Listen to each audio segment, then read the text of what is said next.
mm. Nah, itu udah ngomongin iklim, pola jangka panjang. Atau Bogor ya yang sering dibilang kota hujan, itu kan karena seringnya hujan ya. Itu berarti ciri cuaca khas sana. Iya, itu lebih ke frekuensi hujannya yang tinggi, jadi ciri cuaca khas Bogor. Beda sama gambaran iklim tropis bahasa Indonesia secara keseluruhan, itu skala yang beda. Paham, paham. Nah ini nih, bagian yang menurut saya paling penting. Dari situ kan draft Anda langsung ngarah ke dampak perubahan iklim ya? Tepat sekali. Dan ini bukan lagi sekedar teori di awang-awang. Draft Anda nunjukin konsekuensi yang nyata. Iya, di sektor ekonomi misalnya. Disebutin risiko gagal panen tadi, itu kan langsung ke perut ya soal pangan. Betul, gagal panen karena mungkin pola hujannya jadi nggak jelas, atau suhu terlalu ekstrim. Itu pukulan berat buat petani, dan bisa ngaruh ke harga pangan juga kan? Belum lagi kalau ada kerusakan infrastruktur ya. Kayak jembatan rusak karena banjir, jalanan ambles. Itu kan biaya perbaikannya gede banget. Gede banget. Itu dari sisi ekonomi. Nah, draft Anda juga nyinggung dampak sosial budaya. Ini menarik juga.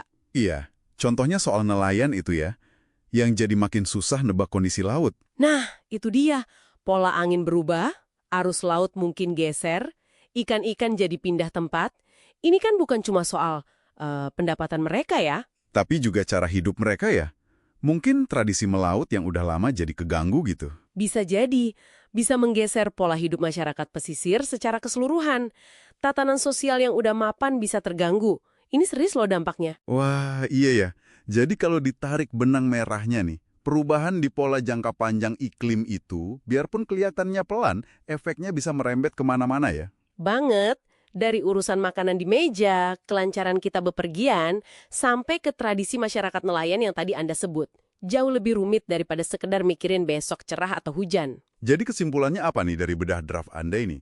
Jelas banget ya, iklim itu ibarat karakter cuaca jangka panjang suatu tempat, beda banget sama mood cuaca harian. Betul. Dan karakter ini kalau sampai berubah, wah, dampaknya itu terasa sampai ke tulang sumsum ekonomi dan sosial budaya kita. Draft Anda udah cukup kuat sih nunjukin ini. Iya, gambaran dampaknya cukup jelas. Nah, ini mungkin jadi satu pertanyaan buat Anda renungkan nih sebagai penutup diskusi kita. Kan kita udah bedah bareng ya dampak perubahan iklim yang Anda paparkan itu, mulai dari nasib petani sampai tradisi nelayan.